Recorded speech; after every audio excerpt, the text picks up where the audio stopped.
Hey everybody, what's going on? Welcome to the first video in the Season 9 support guide, just everything that we'll be going through and talking about. I'm going to separate these videos in different topics, different subjects, I guess, to make it a little bit more digestible. Otherwise, this would be a multi-hour long mega video. So I think just to make it a little bit more digestible, be able to cover one topic at a time, they'll be split up. So the first video today will be just starter items and talking through kind of the intro of things.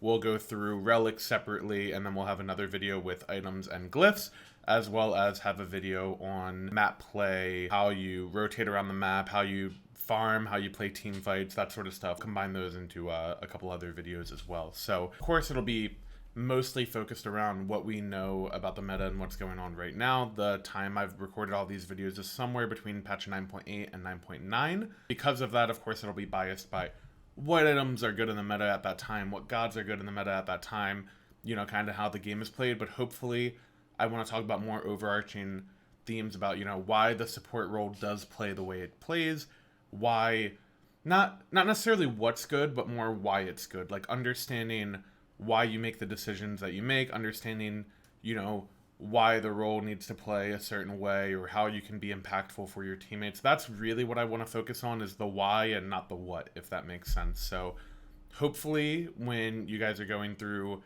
listening through all of this, try to keep in the back of your head of, oh, well, I really like to play this god, and he didn't really mention that much about it, but does it apply to the other things that he mentioned are good? You can kind of think of it that way and apply it to yourself, Smite, just in general, and especially at different levels of plays. There's a lot of different things that you can do that can be good. That's kind of the beauty of a MOBA with however many characters they have, over 100.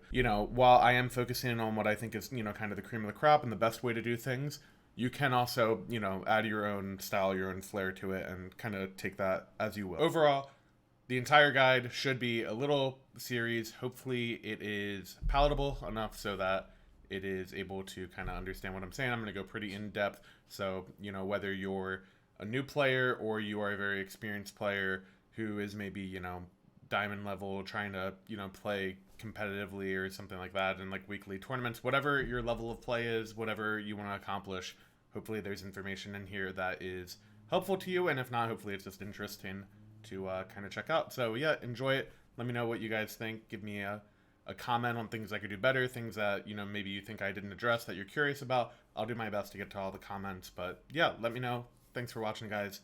See ya. There are 4 starter items that are generally geared towards supports. The reason why is you can upgrade them all at level 15. I'm going to take a second to talk about why that is important compared to, oh, they have so much healing on their team. They have a Hel and an Aphrodite and a Ra and a Guan Yu and a Sylvanas. Where does it end? Why can't I go Tainted Steel? Well, you might have a 1 in 100 game where it makes sense to go a different item, and you actually get to get hyper farmed, get super fed in the game so that you can actually upgrade it and it's actually really effective, and that you can keep up and farm. Generally speaking, there's way too many conditions. That's not what's going to happen. The way the support role is played is you are a facilitator role. You are a role that's going to be rotating around the map. You're going to be roaming a lot. You're not going to be designated to sit in one lane the entire game and just soak up every single piece of experience that goes through that lane. Every single creep wave, every single neutral camp, you don't have that luxury. That's not how your role plays out. And not only is it not how your role is supposed to be played out, it's not how you're even the strongest. It is by far the least impactful playstyle that you can have as a support player, is to AFK in one lane and just farm. That is the worst impact that you can have on the game. It is you're not having any presence. You're not controlling anything. You're not leading to anything kind of productive happening for your team. You're basically just spectating. When we play support, we don't want to be spectating. We want to be dominant, man. We want to be dominant. You want to be controlling the pace. You want to be moving your teammates around. You want to be helping them be strong on the map. You want to help them invade. You want to help them defend invade so that they can get their late game character online. You want to be stopping the other team from farming. You want to be just being a huge pain in the ass for the enemy team. That's what you want. And what you want to do when you play that way is you need to make the most out of the farm and the resources that you get, because you're not trying to just AFK farm the same way your mid laner or your solo laner or your ADC or whoever is. You want items that are giving you a lot of bang for your buck, and that's why starter items and relics are so important in support. These are the defining items that you will build. It is what makes your character impactful. It doesn't matter if you think Tainted Steel might be slightly better at level 20 than these starter upgrades. One, it takes you 5 extra levels to get to that point. And 2, it takes you 250 more gold. Every other starter upgrade in the game is 1,500 gold. Support starter upgrades are 1,250. So you're talking about 250 gold and 5 levels earlier for these items, and they are so efficiently statted. If you were to go from Benevolence Tier 1 to Compassion, you get 60 magical prots, 225 health, you get 45 HP 5, which is nearly 10 health per second just healing for doing nothing, so it helps you so much with poke.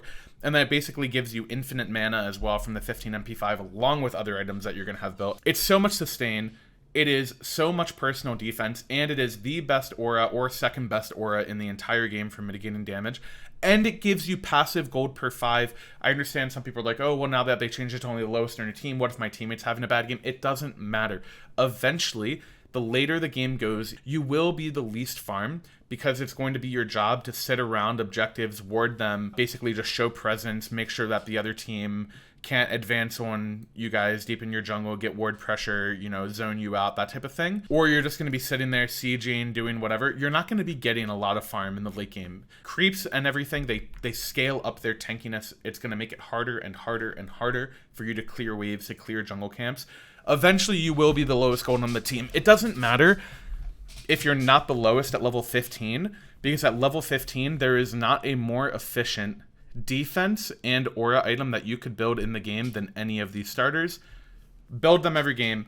Should always be one of these 4. Really, it should be one of these 3, because one of these is just not good at all, and we'll start with that, and that's War Flag. I know a lot of people love War Flag. The lower level of play that you are, no disrespect intended, the more you tend to love War Flag. I'm going to talk a little bit about why War Flag has never been good at a pro level and why it is not the option that you should be going for. First, we're just going to start with the base version. War Flag compared to Sentinel's Benevolence, Protector's Mask.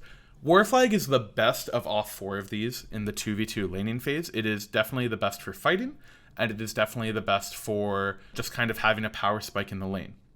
The downside of that is, let's say you're a lane like Ymir and Izanami, something that has so much pressure on the wave. The other team is normally not, if they're smart, they won't be fighting you anyways. They're basically just going to let you clear, and you're just going to control every single camp, and you're just going to go kill everything, and you're basically playing versus the map. You're not even interacting with them because you just have so much pressure they can't even contest you. Well, when that happens, you're actually falling behind as a support. If you're not hitting them and brawling them and getting the proc off of your War Flag, you're not actually getting farm, and you're going to be behind the enemy support who's not getting those neutral camps. Of course, you'll be ahead in XP a little bit, but in gold, you'll actually be behind. And your first item back as a support is really, really important for map play. It's really important, like getting your Thebes earlier if that's what you're doing, or getting your Mana Core Spike earlier if you're playing more of a bruiser build. Again, we'll talk about those sort of options a little bit later, but having your first item power spike, very similarly to what I just explained with, you know, why you want these items at level 15, you want the biggest power spike you can get, the most impactful item you can get, as quick as you can get it. That is what makes support a really impactful role, while other roles are taking time to stack up their items. Let's say a mage is going warlock, staff, that type of stuff. While they're stacking, you want to be strong. You want to be able to bully them out of the farm that they want to get passively. That way you can control the pace of the game, and you can take advantage of your item spike being quicker and being more powerful than theirs. With War Flag, the reason it's not really that worth it is, one, it's conditional for you to get farm, which is not what you want as a support. You want farm to kind of be guaranteed. You want your starter to help you get farm. Two, there's really not much to contest in the laning phase. When you get both Nagas and you get the side like castle heartbeat camp, you don't even hit level 5 a wave earlier than them. You hit it off the melee creeps, whereas they hit it off the archers and the melee creeps. So they need to kill 6 creeps, and you need to kill 3. It's normally not a big enough difference for it to actually matter to change your starter item, and you're just going to be behind. If they go Sentinels, or they go Lonos, or they go Benevolence, and you track the gold throughout the game, let's just assume, for the sake of the argument, that everything else is the same, you're going to be behind every single time as a person with War Flag. And then when it gets to level 15, it's going to get even worse, because they get gold per 5 on all of these items, and you don't. So you just fall behind. Second reason that War Flag is worse, the auras on the upgrades are actually just worse. Spartan Flag I'm going to start with. 10% increased power is not the same as 10% increased damage. If you gave your solo laner 10% increased damage, it will mean that their Glad Shield, their Mana Core Spike will do more damage. 10% increased power is only off the power they have built from items. So let's say they have like Bluestone, Glad Shield. Let's just say they have like 80 power. Do you really want your aura to give your solo laner 8 power? That's nothing. This aura is only effective on your full damage carries, so your mage, your ADC, and maybe your jungler, depending on what type of character they are playing. That's the only time it's really effective. The other issue with it is that it is a stagnant aura. It's like a location aura. It drops a flag on the ground and there's a little circle that they have to stand within to get that buff. Teamfights don't really work that way. People move around, you know, you're chasing people out. They might be chasing you. You might be retreating, you know, whatever. Movement is a huge part of any teamfight. You want your aura to be able to follow you on all of your items. Having one that you have to plant and fight around is not as effective. Something like a bracer as a relic, which again we'll get to later, is a little bit different because normally you're placing the bracer around the objective that you're going to be near. Let's say Fire Giant, for example. And it's pretty natural that you'll be going in between those. Whereas the Spartan flag, it's on your location when you hit an enemy. So let's say you're the support and you're zoning and you hit an enemy. The Spartan flag is going to be towards their team. It's going to be in a place where your backliners, which are the only people who really even benefit from the aura, it's likely going to be in a place where they can't even receive the benefit. It's just too situational. Same thing with War Banner. You have to be around creeps to get the effect of it. That's not going to happen at a Fire Giant fight, at a Gold Fury fight, that type of thing, you know? It just is worse than other options you can go. The offensive auras do not give you as much value as the defensive aura. It doesn't help your team as much, and it's not giving you farm. Don't go War Flag. It's bad. I'm going to delete it out of the shop. We're done with it. I'll spend a little bit of time. I'll put Protector's Mask and Sentinels in the same kind of conversation because the effect on the farm is the exact same. The gold per 5 is the same, and the laning phase gold generation off of Creep Assist is also the same. So with Sentinels and Lonos, the difference is, of course, that you can only build the Lonos or the Protector's Mask on Hunters, Assassins, and Mages, characters who are not natural tank roles. Let's say you play a Fenrir support. You could do it with an Eset, a Nox, you know, whatever. If you are playing those characters and you intend on going a damage-oriented build, you do not want to go Protector's Mask. And the reason for that is because you're nerfing your build. You're doing less damage. You're losing effectiveness from that. Whereas with Sentinels, it doesn't have any negative effect. It just is what it is, right? If you plan on going a full tank build on those characters, you want to go Lonos Mask. In my opinion, as a full tank assassin, mage, or hunter, Protector's Mask is the best starter item in the game, in my opinion. The aura is very comparable to Compassion. It really is situational which one's better. Protector's Mask will feel better for you because you are getting 15% damage mitigation and 10% crowd control from this item on top of all the protections that it gives you. You need 4 stacks, I think, for you to upgrade it and have the aura be good, and you need 5 stacks for the item to just be absolutely broken. You get those stacks from having 55 protections from items combined, so something like Gauntlet of Thebes, right? This item will give you 60 of each protection. So it's 1 prot per stack, so 50 prots, plus the aura of 10 of each. So this item gives you 120 total protections. It will instantly give you 2 stacks of Lonos Mask, just for 1 item in your build. So you need 55 times 5 is 275. You need 275 total prot from items to get 5 stacks. When you have that, it'll be 35 more prots of each on this item. So it'll be 300 health, 200 mana, 35 physical prot, 35 magical prot, 10% CCR, and 15% damage mitigation for you, and 6 gold per 5 for you, compared to Benevolence, or Compassion rather, is 60 magical prot, so 60 total prot instead of 70 from the Lonos, and it's 300 health, same thing. HP 5 and MP 5, really, really good. I'd say the mana is generally a little bit better than the MP5 on Compassion, but it's close. The HP5 is really OP on Compassion, but I don't know if it's always better than 10% crowd control reduction. It's definitely not better than 10% crowd control reduction and 15% damage mitigation. So for your own tankiness, Protector's Mask is the tankiest you can get in the game. It is definitely the best for you individually. I'd say for your carries, it really depends. If you have 5 stacks of this thing, 35 of each prots is so crazy. If you compare that to Sentinel's Embrace, if your whole team is stacked up, the most prots you can give everybody is 80 total, and it gets split. So if you have you and another teammate around, each of you get 40 of each prots. If you have 3, then it's 80 divided by 3. If you have 4, it's 80 divided by 4. So everybody gets 20. 80 divided by 5, 16. Whereas protectors, the more people around you, the better it gets. Just you around, 35 of each prots. 2 people around, 70 of each prots. As soon as 3 people are near you, it's instantly better than Sentinels, right? Because now we're talking about 35 times 3, 115 total protections, whereas Sentinels caps out at 80. This aura gives your team 80 of each prot's 160 total protections, whereas this can be 35 times 5. Well, I'll just do 70 times 5. It can be 350 protections, whereas this can be 80 protections. Protector's Mask, really good. Lono's Mask, really OP. Probably the best aura in the game, probably the best starter item in the game if you are playing characters who can fit it. We will talk about characters who can fit it, and if you should even play them a little bit later when we talk about picks and what is good and why. But generally speaking, if you can build Lono's Mask and you aren't going to damage build, you should build Lono's Mask. It is broken. Next, we'll talk about Sentinels. Sentinels, in my opinion, is third out of the 3 main support starters. The reason I put it third is that I think the aura on Embrace, generally speaking, I think you want a defensive aura.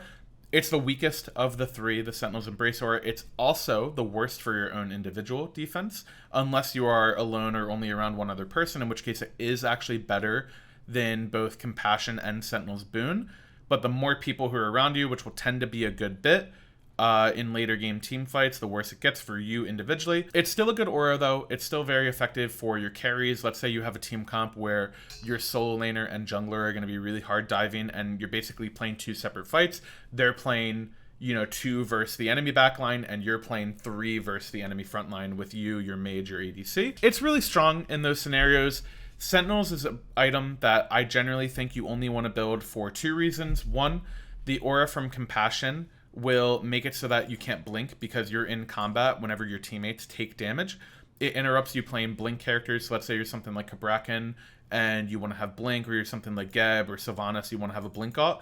Compassion's actually going to stop you from being able to do that. So you'd rather have the Sentinel's Embrace. It'll be a little bit stronger in the early game. It'll be a little bit weaker in the end game, but it means that you get to use your blink. A lot of people like to build Boon. In my opinion, the item is very overbought. The farm is generally not even that much better than Sentinel's Embrace. The reason for that is once you are actually sitting around objectives and not really farming throughout the game, you won't even be getting the assist from Sentinel's Boon, whereas the Sentinel's Embrace will be giving you passive gold per 5.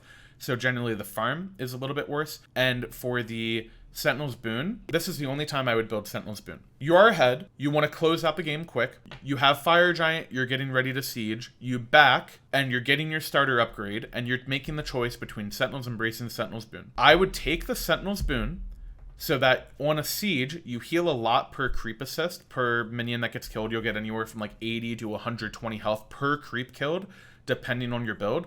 I'd much rather build that and continue building more powerful items than, say, not going a starter item and building like an Emperor's Armor for the siege. Boon is better and more effective at helping you siege, in my opinion, than Emperor's Armor is. And I think it's more beneficial for your own defense, and it doesn't cost you as much gold. Those are the situations I would build Sentinel's Boon. Otherwise, you want to be going Embrace, you want to be going Lono's Mask, you want to be going Compassion. You want these defensive auras. They are just way more effective at the way the role can be the most impactful that it can be. Lastly, we'll talk about Compassion. This is the hardest starter item for players to play with because it is the weakest in the early game, but it is the strongest starter item outside of the early game 2v2. So I'm talking level 5 onward. The Benevolence healing is really, really effective. It scales up throughout the game. So if you consider Sentinel's Gift and Lono's, it's giving you flat health regeneration per creep assist. So 12 health when you only have 800 health is a pretty decent portion of your health bar. Whereas 0.75% of your maximum HP off of 5 stacks of your Benevolence, well, 0.75% of 800, 60 health? Okay. So you get 60 health per wave off Benevolence at 800 HP, whereas with Sentinels, you're getting 12 times 6, you get 72. So never mind. It actually is just better. It's OP. Health sustain at all stages. It's actually just better. You heal for more with it. It scales up as you build more defense, as you get more levels, you have more maximum HP. It heals you for more. It's constantly affecting you. Its MP5 and HP5 is pretty good. It doesn't have base procs, so you're not as tanky as the other options, but it scales really well throughout the game. And then if Lono's is not the best aura in the game. Compassion definitely is. 15% damage mitigation, having a permanent Spirit Robe passive on your entire team is so crazy. Don't worry about the downside about you taking the damage. The item is giving you 60 magical protections to take that damage. If you were to look at your damage recap at the end of a team fight, normally Compassion's only a couple hundred damage throughout a whole team fight. It can be the difference to kill you, sure, but it can also be the difference between your teammates living. That's way more valuable. As a support, your job is to facilitate and mitigate damage for your team. You want to use your relics, get good effectiveness out of your kit. That's it. If you die afterwards, you die afterwards. That might be how your team wins the game. That's cool. You know, that's all you want. You want to make your teammates as powerful as you can, and Compassion is, if not the best aura, the second best aura in the entire game behind Lono's at doing that. The HP 5 from it, incredibly strong when you're playing these poke scenarios around FG, Gold Fury, whatever. Basically 9 health per second. A lot of regen. It's like having a permanent health potion. On top of that, the MP5 is very nice. It's a lot of health. It's just really good. Those are your starter items. In general, I would build Lono's if you're a full tank character that qualifies for it. If you are not that, I would build Benevolence, like 90 out of 100 games. The other game should be, maybe there's 9 games you plan on going Blink. That's when you would go your Sentinel's Embrace or Sentinel's Boon. And then the last game would be, you are playing, maybe you're Terra and you're really fed, and you want to go Animosity because it double procs off your Monolith or something like that. Sure, you know. Or Sylvanas, if you want to like snowball, you have like Benevolence and you just want to go Animosity because you're really ahead and you're having fun. You know, go for it. It can be really strong, especially with some other meta starters, but generally defensive auras, that's what you're looking for every game. Compassion, Protector's Mask, Sentinel's Embrace, those are the items that you want to be building. It's what's best for your teammates, what helps them most. Hi, editor here. Completely my fault, not Mike's fault. I did not realize how fast this ending was, and in order to get this video out to you as soon as possible, since we're already like behind schedule, I just had to end this myself because there is no like conclusion to this really, because he was planning on doing this all in one video, and then we decided to do separate videos, and the ending was just like kind of awkward to keep in. So, hi, this is the end of the video. Please, like, comment, subscribe, and go watch the next video, which is the relics video, and that'll be a really good video. So and important, of course, relics, we love those, and just support Mike and all the things. So thanks, bye.